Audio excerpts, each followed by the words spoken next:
Hey everybody, happy 4th of July weekend. I'm so glad that you're joining us today. I want to start this message with a question. How many of you love to lose?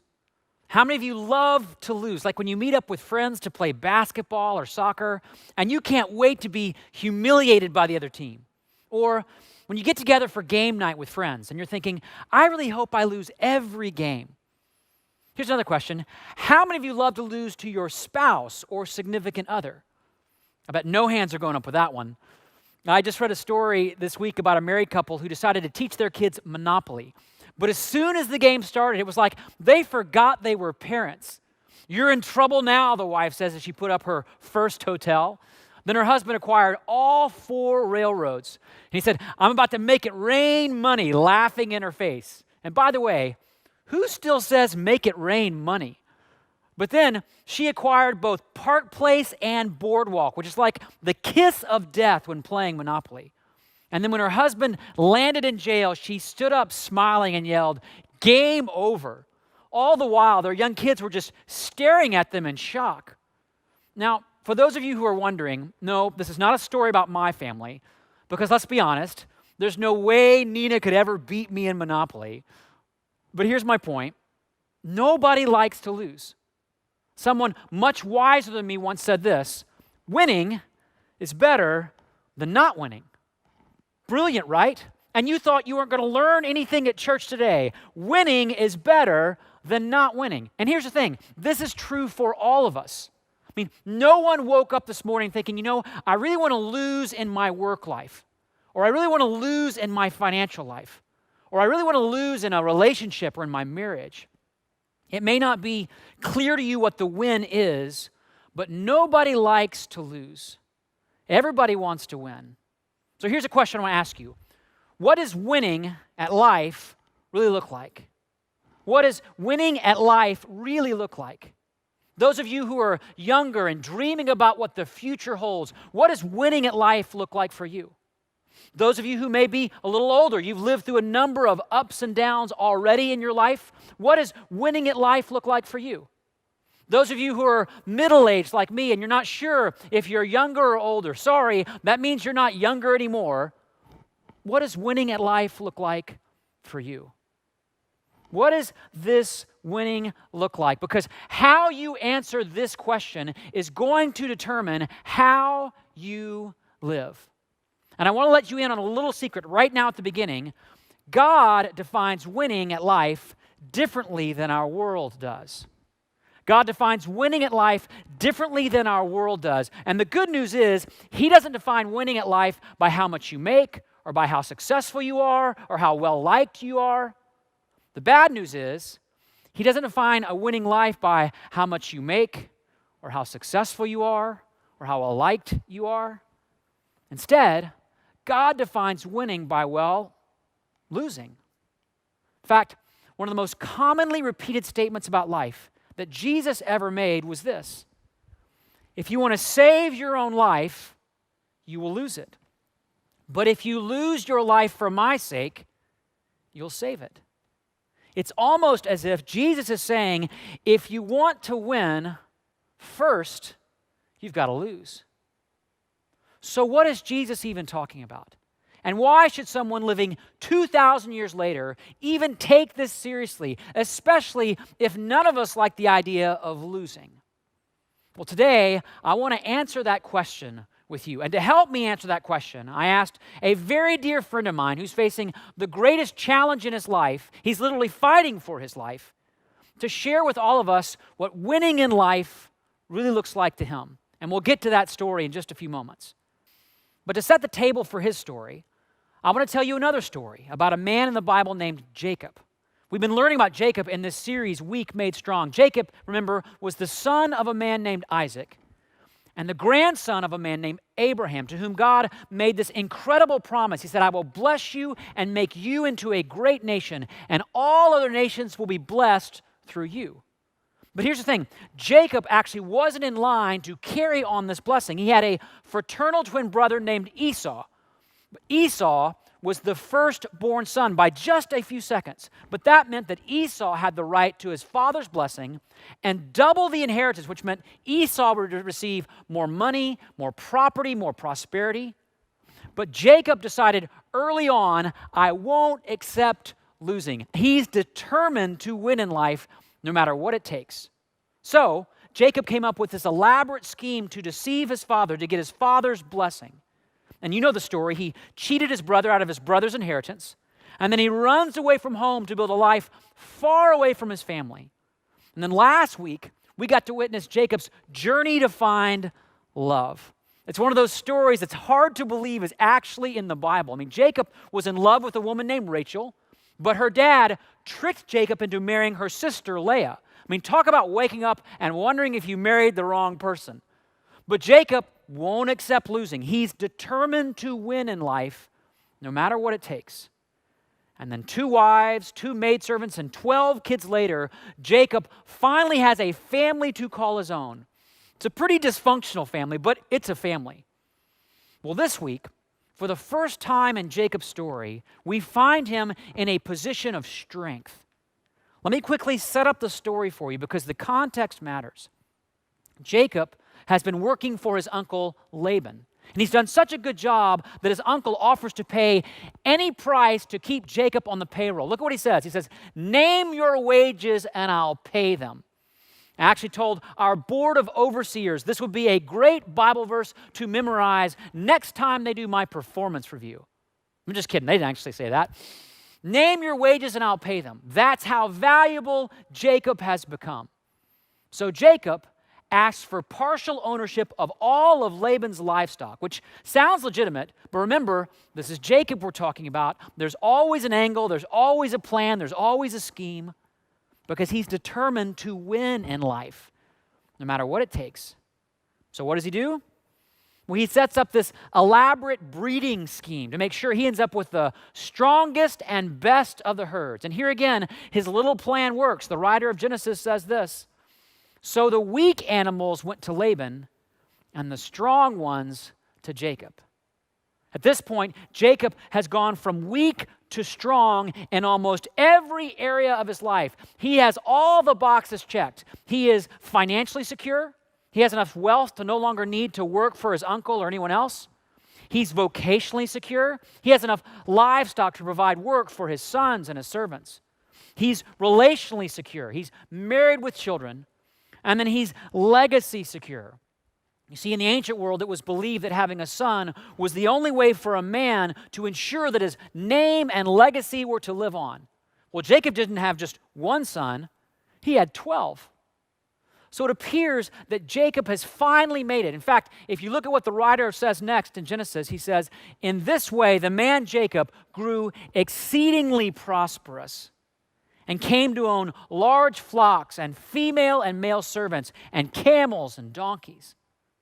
Another way to translate this phrase, exceedingly prosperous, is Jacob is winning. He's got all the railroads. He's got hotels on Park Place and Broadway. He's gone from losing to winning, from insecure to confident, from vulnerable to powerful, which is when the real fight of his life begins, which is where we pick up our story. Here's what happens next. Then the Lord said to Jacob, "Go back to the land of your fathers and to your relatives, and I will be with you." Now, by the way, if you have a Bible or you're taking notes, I want you to underline or highlight or write down this phrase, "I will be with you." We'll come back to that in a moment. But God says, go back. I want you to go back to your home, which means Jacob is going to have to face the one person he doesn't want to see. Who? His brother Esau. So what does Jacob do? He comes up with yet another elaborate scheme because he's not going to lose. So first, he sends a messenger to tell Esau that he's coming to visit. He doesn't go himself. He's got to test the waters first, try to get a sense of how Esau is going to respond. And so he says this, "Now I am sending this message to my Lord, that I might find favor in your eyes." No apology. No, "I'm sorry for stealing your inheritance all those years ago." See, Jacob, he's not as interested in making things right. He just wants things to be okay. So the messenger goes, gives Esau the message, and then he comes back and says, we found your brother, and he's coming to meet you. Oh, and one more thing. He's coming with 400 men. 400 men. That's not a welcome party. That's a small army. And remember, the last time these two brothers were together, Esau had threatened to kill Jacob. And their mom, Rebekah, sent Jacob away saying, when your brother calms down and forgets all this, I'll send for you. But here's the thing. That word never came, which means Jacob probably still believes that Esau is still angry. Now he's coming to get his revenge. So how does Jacob react? More scheming. Look at this. In great fear and distress, Jacob divided the people who were with him into two groups, and all the flocks and herds and camels as well. He thought, if Esau comes and attacks one group, the group that is left may escape. And by the way, which group do you think Jacob will put himself in? The group that is left, of course, group 2. Sounds like a great place to be, right? But the scheming doesn't stop there. Next, Jacob prays. He says this, O God of my father Abraham, God of my father Isaac, Lord, you who said to me, and I quote, go back to your country and your relatives, and I will make you prosper. Notice Jacob is quoting God's promise back to God, but he doesn't get the promise quite right. See, God didn't say, go back and I will make you prosper. Remember the words I told you to underline just a few minutes ago? God said, go back and what? He said, go back and I will be with you. But you see, Jacob isn't really that interested in God's presence. He would prefer that God protect his stuff. The stuff he worked hard to get. He worked hard to get where he is. He's no longer a loser. He's a winner, and he wants to keep it that way. And so he actually tries to rewrite God's promise. I guess he's hoping God would forget or he wouldn't notice. And by the way, we do this too, don't we? All the time. Jesus, remember the Great Commission when you called your disciples to go and make disciples, and you promised us financial security and vocational security and relational security and future security. That's what we tend to pray, or we anxiously or even arrogantly wish for. But God knows better, and we should know better, because here's the thing. God doesn't promise our prosperity. He promises his presence. And the good news is, this is actually a much better deal for us, and Jacob is about to find out why. But for now, Jacob, the scheming continues. After the prayer, Jacob decides to bribe his brother. He's got money and power. Why not use it? And so he sends Esau an extravagant gift made up of goats and sheep and camels and cows and donkeys. But here's the thing. This gift isn't really about loving Esau. It's about pacifying Esau. By the way, anyone else ever use a gift to try to make someone else not mad at you? Of course not. None of us would ever do something like that, right? Well, after Jacob sends Esau this gift, Jacob is left with only his family and his personal possessions. But surely he'll stay with them. Surely he'll stay put. He'll put their safety before his own, right? Jacob. Oh, look at what he does next. That night, Jacob got up and took his 2 wives, his 2 female servants, and his 11 sons and crossed the ford of the Jabbok. After he had sent them across the stream, he sent over all his possessions, so Jacob was left alone. So here, in this last-ditch effort to protect himself, Jacob sends his family across the river first, putting their lives at risk to save his own. I mean, what kind of a husband would do something like that? Quick story, years ago when Nina and I were living in California, there was an earthquake in the middle of the night, and we woke up to our house shaking from side to side. And so I sprang out of bed and told Nina, just stay here, as if somehow me going to check things out would make her more safe. When in reality, I left her in a much more dangerous situation by asking her to stay in our bedroom. Thankfully, she was willing to forgive me for that, but I promised if we ever moved, we would find a home far away from those California earthquakes. Of course, I didn't find out until we got here. There's like a major fault line that runs directly beneath the city of Seattle. So I'm like 0 for 2 on earthquake safety. But Jacob sends his family across the river first, and now Jacob is alone. And here's what's really important about this moment in his life. All his stuff is gone.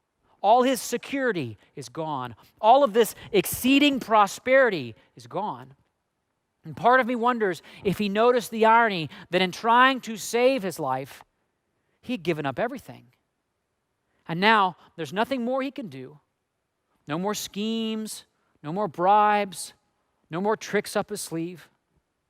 You see, no matter how well you can play the game of life, no matter how smart you are, no matter how much money you have, there will come a day when all the houses and hotels, all the railroads and get-out-of-jail-free cards are gone, and it's just you. Wondering, as I'm sure Jacob was wondering, what game have I been playing? What has my life been all about? Really, really? I mean, Jacob worked his whole life to go from weak to strong, and now he's been thrown right back into his weakness and vulnerability, which is, of course, what God had been waiting for this whole time. Look at what happened next. So Jacob was left alone, and a man wrestled with him till daybreak. Now, Jacob doesn't know that God himself has come in the form of this stranger, though he's about to find that out. And notice, the text doesn't say this stranger just showed up that night or came and found him that night. He was just there because God has always been there. And notice, God doesn't come with words of comfort or tenderness. God picks a fight. Because here's the thing, that's what faith in God is all about. It's a struggle. It's a wrestling match. Some of you may have been around church for a long time, and you may think of faith as a set of beliefs that you memorize or a personal admission that you believe that God exists. But that's not biblical faith. Biblical faith is a fight. It's a wrestling match between you and God over who's actually in control of your life, who's going to define the win. And here's the deal. It's not even a fair fight. Look at what happens to Jacob next. When the man saw that he could not overpower Jacob, he touched the socket of Jacob's hip, so that his hip was wrenched as he wrestled with the man. Now, by the way, scholars debate exactly what part of the hip area this is referring to, and while no one can be sure, the answer is most likely the least likely part of the body that I can talk about in a sermon. So you take that for what it is, which is when we get to the heart of the story and the turning point in Jacob's life. Look at this. The man said, "Let me go, for it is daybreak." But Jacob said, "I will not let you go unless you bless me." Here's the thing. Jacob, he's old, he's weak, he's alone, and now he's wounded. He spent his whole life trying to get from weak to strong, and now in a moment he's gone from strong to weak. His exceeding prosperity can't help him. He can't scheme or pretend or manipulate his way out. In other words, Jacob finally knows that he can't win. And here's the deal. At some point, everyone comes to this place in life. Your health will fail, or your circumstances will turn, or your dream for your life will not pan out the way that you dreamed. At some point, you're going to realize, I can't win in life on my own. I have a friend who often takes walks in a cemetery near his home. And I asked him why, and he said, because I never want to forget that we all face the same fate. That no matter how well you play the game of life, there will be a stone in the ground with my name on it.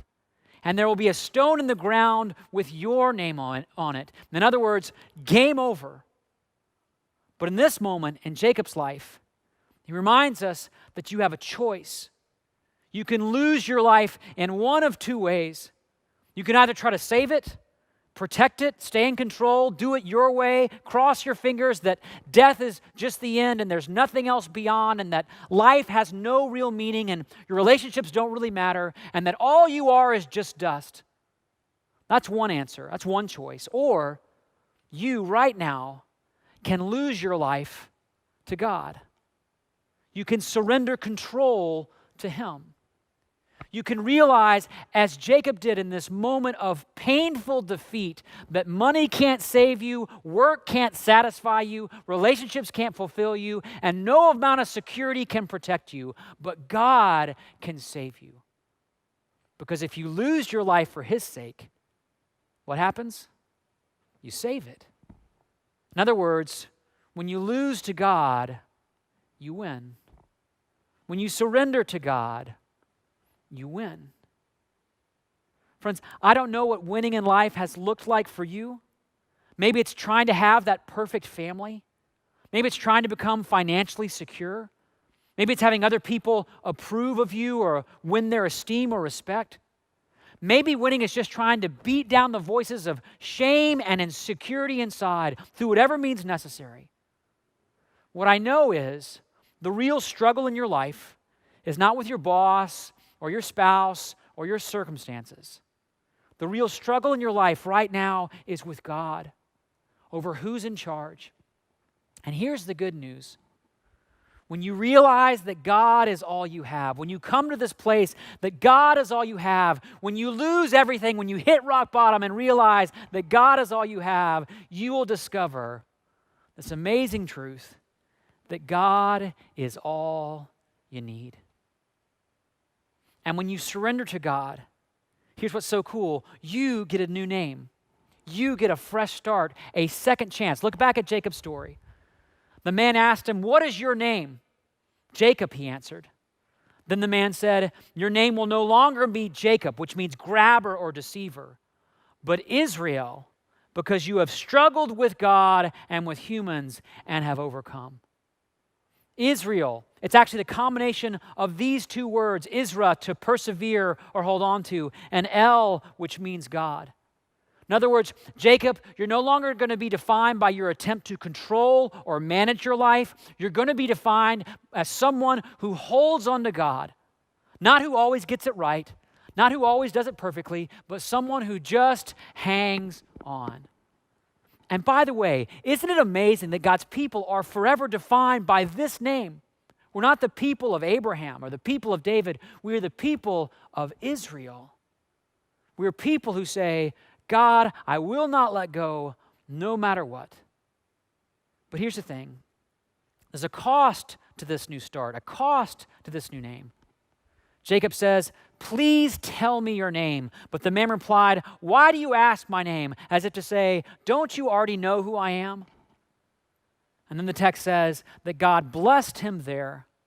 And so Jacob called the place Peniel, saying, "It is because I saw God face to face, and yet my life was spared." And the sun rose above him as he passed by Peniel, and he was limping because of his hip.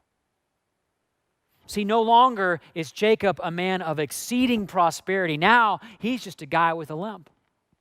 No longer is Jacob able to lead out with his strength. Now he has to lead with his weakness, and everybody who meets him will see it. I was just thinking this week how hard I work in my life to try to hide the limps in my life. My insecurity, my need for approval, my struggle with anxiety and with anger. Because I tend to live as if my weaknesses are threats to winning in life. And my guess is I'm not the only one who does that. Because we live in this world that says it's the strong who win, it's the powerful who come out on top. But remember, God defines winning at life differently than our world does. And with God, it's our weakness and brokenness and vulnerability that God uses to do His best work in us and through us. And without getting too far into next week's message, the next day when Esau saw Jacob limping to meet him, he ran to meet him and embraced him, and they wept together. Years of pain healed, not by a show of strength, but by a man emptied of his pride and humbled in his heart and limping all the way to the finish. So question, what's your limp? What do you see as a limitation or a liability to winning in your life? A health issue? A disability? A struggle? A problem in your life or in your family? Here's the thing, friends. Your limp is not a liability. Your limp is not a liability. It's a launching pad for God to do something greater in your life, but you have to choose to trust Him with it. And you have to be willing to let people see it. One of my great friends and spiritual mentors is a man in our church named Corky. And I shared a little bit about what he's going through in life a few months ago. But right when COVID-19 first hit, He was diagnosed with pancreatic cancer, one of the deadliest forms of cancer there is. He was given less than a year to live, and he's been in and out of the hospital. He's had a complicated procedure called a Whipple surgery, removing his pancreas, part of his small intestine, his gallbladder, and half of his stomach. And in a few weeks, he begins a 6-month round of chemotherapy. Corky has lost a lot this year, and it's possible he could lose even more. Well, just over a week ago, I went to visit him, and I asked him to share a little bit about what he's learned about God through this struggle, through this limp in his life. So take a look at this.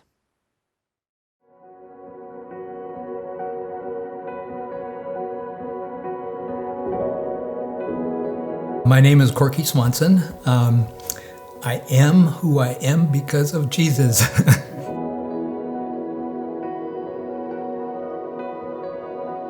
Best thing that ever happened to me in my life, other than accepting Jesus Christ as my Lord and Savior, is to be married to Shirley.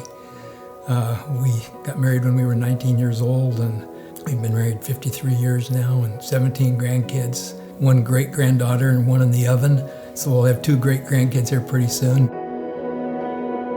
Jesus has always been my all in all. There have been times in my life where I felt self-sufficient, I guess. I remember at a 20-year-old, Shirley and I had been married for a year, and I got drafted by Uncle Sam. And it was during the Vietnam-era war. We were married for 6 months, and all of a sudden I find myself on a bus on the way to the Army.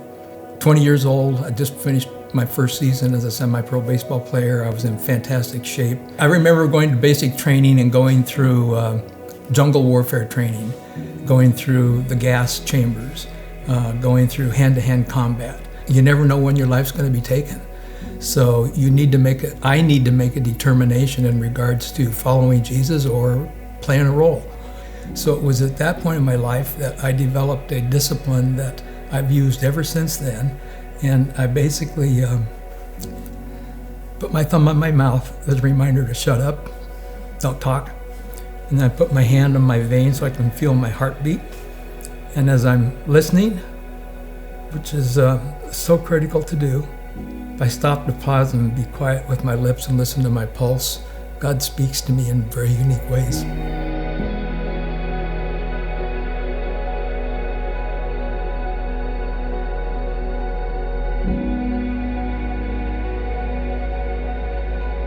The news that came our way was kind of like a deer in the headlight type thing. I remember going into the doctor, and he came back with a prognosis. He said, "This isn't good." The words that came from the doctor's mouth was, "You have somewhere between 5 months and a year to live." And that was difficult. Not that I wasn't ready to go home with Jesus, but thinking about leaving Shirley and our family was just, it became more about how is this going to affect them, because we're very close as a family. And I know this is going to impact their lives probably more than mine.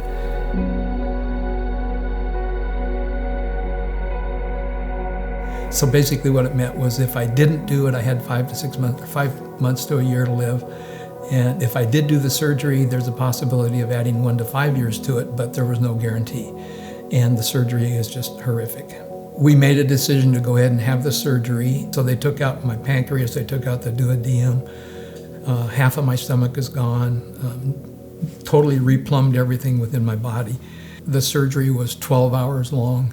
It was really hard on Shirley because of the COVID-19 thing. She was not allowed to be with me. I was surrounded by angels, and I'm convinced that there were angels there. This is the weakest time of my life. In the hospital, I had to be moved with one of those chairs that they strap you into to get me out of the bed and into the chair, and then out of the chair and back into the bed. I couldn't move. Not only had a limp, I was next to flatlining. So I went from that to walking with a walker, and very quickly moved to a cane. Limping through life right now is something that is a daily venture with God. He's my crutch, he's my cane, he's my walker. My whole life I was full of vim and vigor and loved working with young people, tried to keep up with them, and most of the time I could. Now it's like I get up and take a shower and I need a nap. Eat breakfast, I need a nap. Do my exercises, I need a nap. If you view limping as a handicap, then you're not phenomenal. If you view limping as an opportunity to share in a new part of your life where Christ is working in you, then that limp becomes glory. So that's whatever my limp is, I'll limp to the finish line as fast as I can.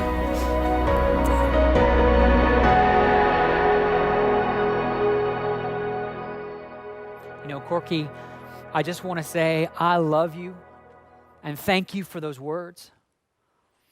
Honestly, as I think about it, I could listen to you teach me every day, and we are praying for you every day. Some of you, like Corky, right now are limping through life. Maybe you're in a moment in your marriage that's deeply painful or broken. Maybe you're struggling at work or financially or with your health. Maybe life looks really good on the outside, but inside there's emptiness or fear.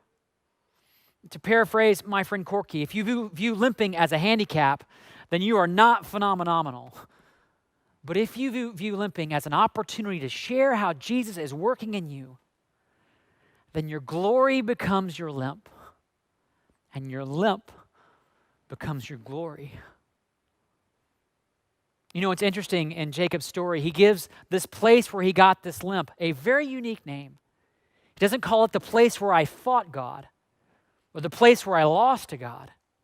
He calls it Peniel, which means the place where I saw God face to face. You see, friends, it's through our struggles that we finally come to see God. It's when we lose our life to God that we finally win. And you lose your life to God right now. Some of you can do this for the first time. You just need to say, God, I need you. I don't want to rely on myself or my stuff anymore. All I can do is lose my life and surrender who I am to you and give you control. And I want to receive your love and grace and forgiveness. And I will not let go, God. I will not let go. And if that's your prayer, that's what saving faith looks like. It's just desperate need. It's just desperate need. Why have we made it into some kind of a moral achievement? Saving faith is desperate need for God.